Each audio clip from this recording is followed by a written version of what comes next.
Do you care when people have a bone to pick or a beef with you?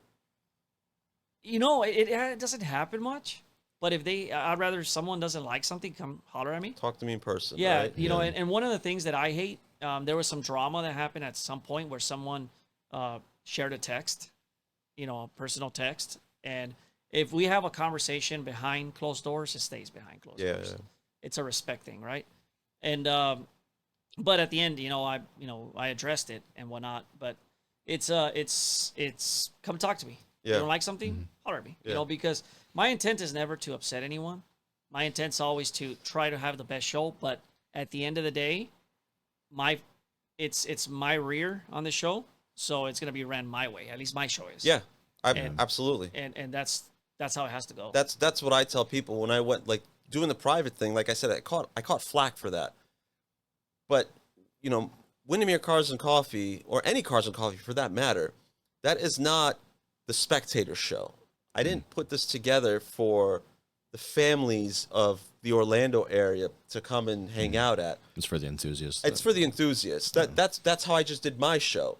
How other people format their shows is up to That them. makes sense. Yeah. Right? So for you to be upset with me that, well, I'm unfollowing you, and it's like, okay, like that doesn't hurt my feelings. You have to understand that, because I'm doing what's best for me and what's best for my group of guys and girls who want to have a fairly quiet environment that we're not bothered at, Right. where there's police don't have to come knocking, and showing up, and people with certain types of cars aren't just doing burnouts or drifts leaving my event. Yeah. Like I thought about it, and I was like, I want to pick and choose who comes to these events, right?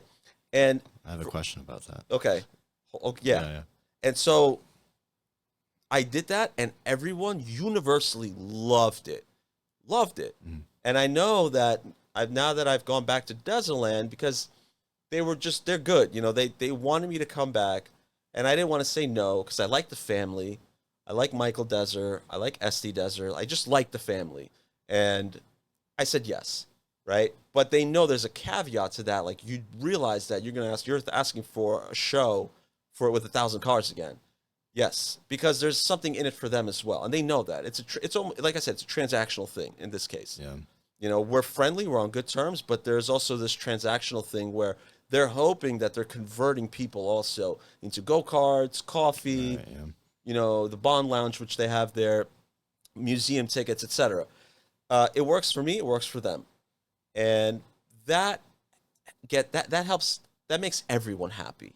Okay, you've got the car show, you've got the private grounds, you've got the police presence, and you've got the spectators, and the families can come out. Yeah. Makes me happy, makes them happy, makes spectators happy. Win, win, win, win, win. What was your question? Okay, so I've seen a thing out in Texas, maybe a few other things go viral last few years of some shows like banning certain kinds of cars. That was Cars and Coffee Post, I think, was banning cars. What are you guys' thoughts about? That's the Houston, like Texas okay, show. no Challengers, no Chargers, no. I'll let you answer that first. Yeah, That's your Yeah. alley. I'll tell you that. So kind of goes with answering the question why I do that. I wanted a show where everybody's welcome. Yeah, Yeah. you want to So be inclusive. I'm a lot more welcoming. Yeah, with you these are. cars, and but at the same time, I have chats with them, and I tell them, hey, that stuff. I'm a car guy. Don't do that stuff. But not here. Save it for somewhere else. But I don't think I would ever ban a car based on the make model.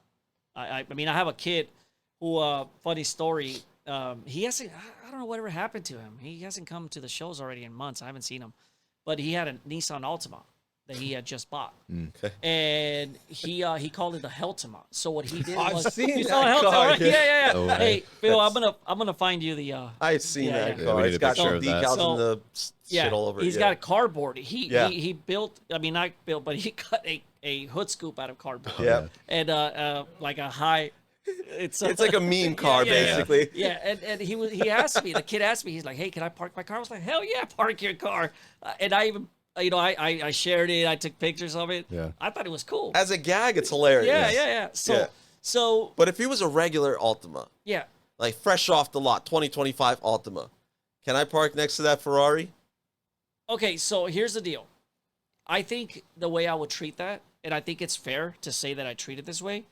If we're at capacity, I'm sorry, buddy, you have to go with the spectators. But if we are like to where there's plenty of parking space, I would just let them park wherever. Okay, yeah. If there's a lot of parking Yeah, space, yeah. I get it. Yeah. In that But if you situation, know you're going to be at capacity, which normally your shows are, my shows are, for the most part, all the shows in the area are normally at capacity. yeah, You know, right? So, but he's there at 7, yeah, 15. yeah.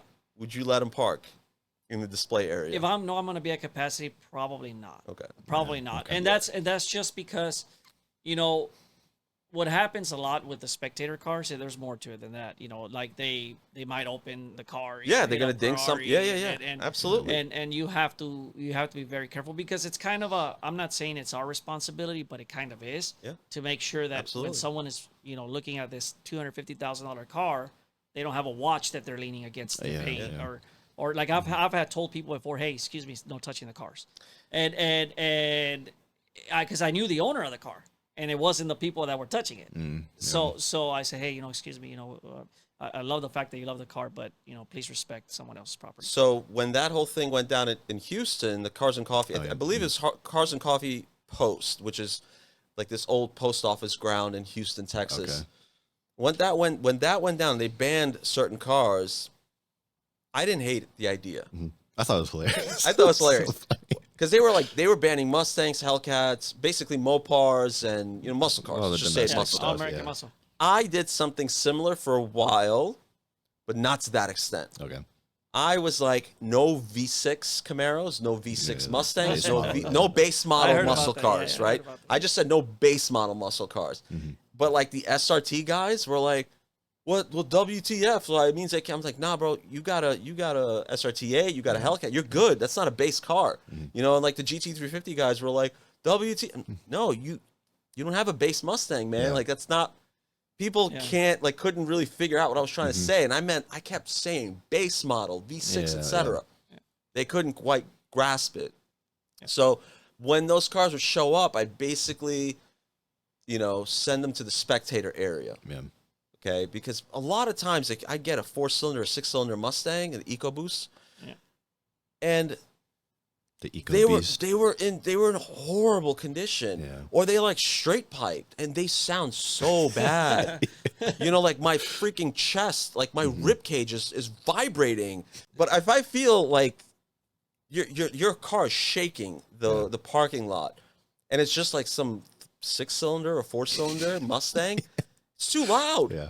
And the bumper's hanging off. There was this car, it would come around, the bumper was hanging off, the rear and the front, and the hood was all smashed. I'm like, dude. And he would get annoyed, but I'm like, all right, keep further down there. He's like, what? I can't park. No, man, I'm sorry. Like, I'm trying to be polite, but you're like, some of these people make it really hard for me to be polite. Oh, yeah. Because I'm standing out there and it's 95 degrees. The sun is beaming at me. I'm starving. Yeah. And you're putting up an argument, you're putting up a fight about where you could either take it up with me or Officer so-and-so is going to tell you to leave. Because I sound like a CO or something, like I'm your commanding officer. But this is a car show, and I've got it organized to a certain degree, to a certain level, where exotic cars go here, European cars go there, American, like, higher-end muscle cars go here. Like, I've got it broken up into tiers. I didn't have room at the time at the cafe. I didn't have room for entry-level cars. I'm sorry, but there's families that when they do come out, they're coming out to see a $300,000 car. They want to see the Aventador. They want to see the 2 LaFerraris parked side to side. They want to see the 918. They want to see the McLaren P1, F1, whatever it is. I've never had an F1, but one day. And I'm trying to I have a certain standard that I hold my show to. And people expect that too, probably. That's exactly it. So people do expect that.